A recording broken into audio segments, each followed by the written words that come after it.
Welcome in at 6 o'clock. Right now, the IU Hoosiers are battling it out with the Alabama Crimson Tide in the Rose Bowl in California. I think we're finishing up with halftime pretty soon, but from the streets of Pasadena to Indianapolis and Bloomington, plenty of fans are cheering from outside the stadium this evening. The Hoosiers, of course, hoping to advance in the college football playoffs. And where better to start our coverage of this historic game than in Bloomington, home of the Hoosiers themselves, at Nick's Pub. That's where our Alex Almanza is watching with fans right now. And Alex, it looks like it's been a lot of fun. Yeah, the Hoosier Room here at Nick's Bar in Bloomington.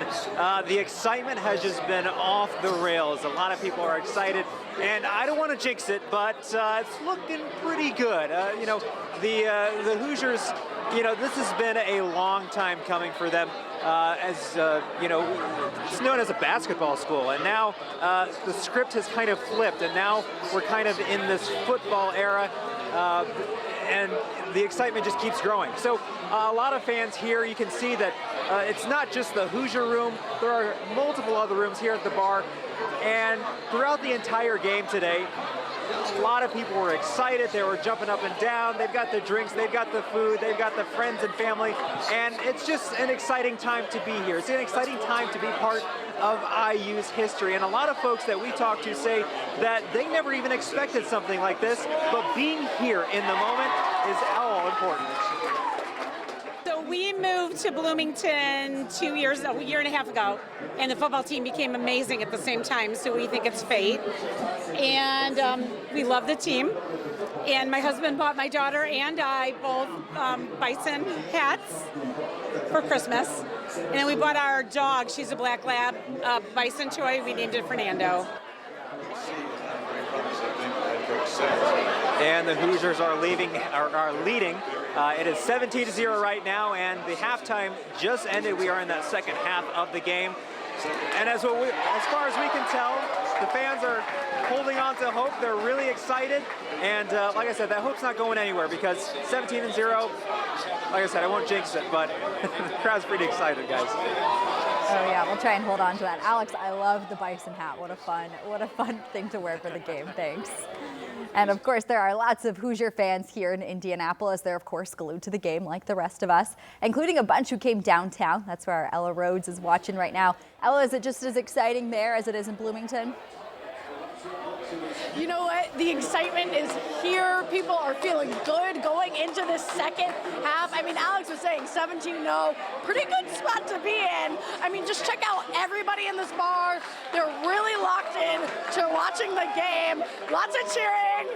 People are happy to be here. They're happy to see IU doing so well. Believe it or not, we actually spoke with a woman who's here with her husband, and her two kids are IU grads, and they're actually at the game right now. And she was saying she wishes she could be there with them. Well, I'm thrilled for them. We would rather be there, but we couldn't be there, so we're just here enjoying the atmosphere and being with a community of IU fans. So it's a lot of fun. It's definitely a great atmosphere here. I mean, we just went into the second half.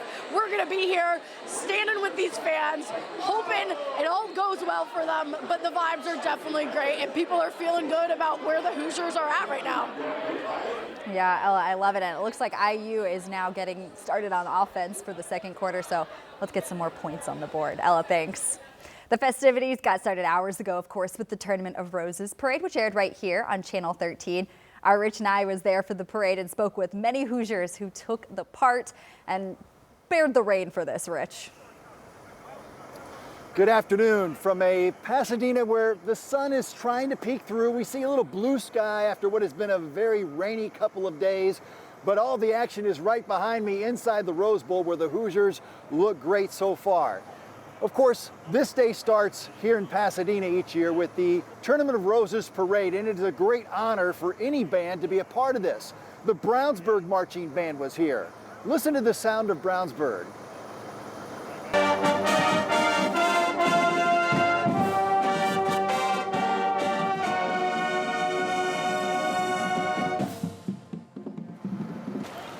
Brownsburg was one of the last bands in the parade, and that looked like a blessing. The rain had stopped briefly before they had to line up, but then it poured again just as Brownsburg started marching.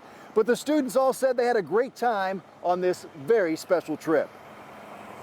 This week has been really awesome. We've got to spend a lot of time together and do a bunch of really amazing things in California, which not a lot of people from Indiana have done. Like, I've never been here before, which is a really cool experience. I think it's a really great experience. I got to hang out with my friends, the seniors that are leaving next year. So I think it's very amazing that we are able and fortunate to go on this trip because we had a lot of amazing sponsors that actually helped us out with this. So, and also without a sponsor, I don't think I would have been able to go on the trip. So I really am fortunate and I'm thankful for it.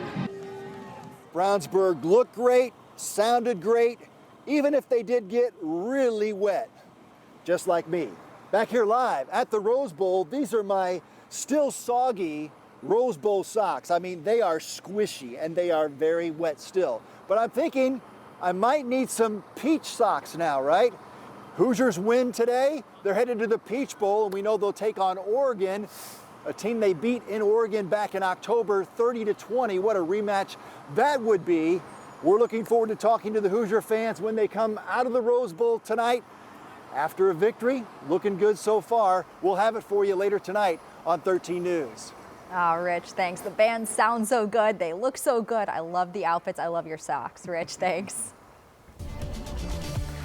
I love the outfits of the Brownsburg band. Yeah, and what's amazing to me is that they're able to continue marching and playing and doing all the things they're doing while it was pouring out there. So impressive. Yeah, so good job, nice work on that, and dealing with some pretty heavy rain. They're getting the break now, which is great. We're going to see not a whole lot in our forecast. In fact, I'm going to start a little bit wider with a national view because there's really nothing moving our way, and we want to keep an eye on the forecast over in LA right now with a break from those rain showers, and temperatures are really much nicer than where they are here. By the way, just real quickly, I want to show you that there is a good bit of snow across the Great Lakes region, but for most of Indiana, we are looking at conditions that are pretty quiet for the moment. Temperatures there now down to 63. They were up to 64 earlier, so they're seeing the temperatures drop. We are also expecting to see the temperatures drop here locally. We're down to 30 degrees, 20s to the north, mid-30s to the south. This has been the case through the entire day. We've had a contrast between north and south, and the main reason for that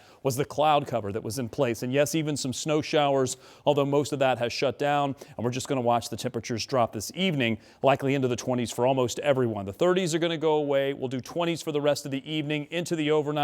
We may pull a few clouds back in, but overall clear skies should allow the temperatures to drop into the low 20s. This is pretty close to average for this time of year. We'll call it partly cloudy skies, but most of those clouds will arrive as we get back closer to the morning. For tomorrow, expecting a similar forecast to today, except maybe a little bit warmer. Temperatures getting into the mid-30s, especially if we can break some of those clouds up to see some sunshine. That high temperature of around 35 or 36, that's right where we should be for this time of year.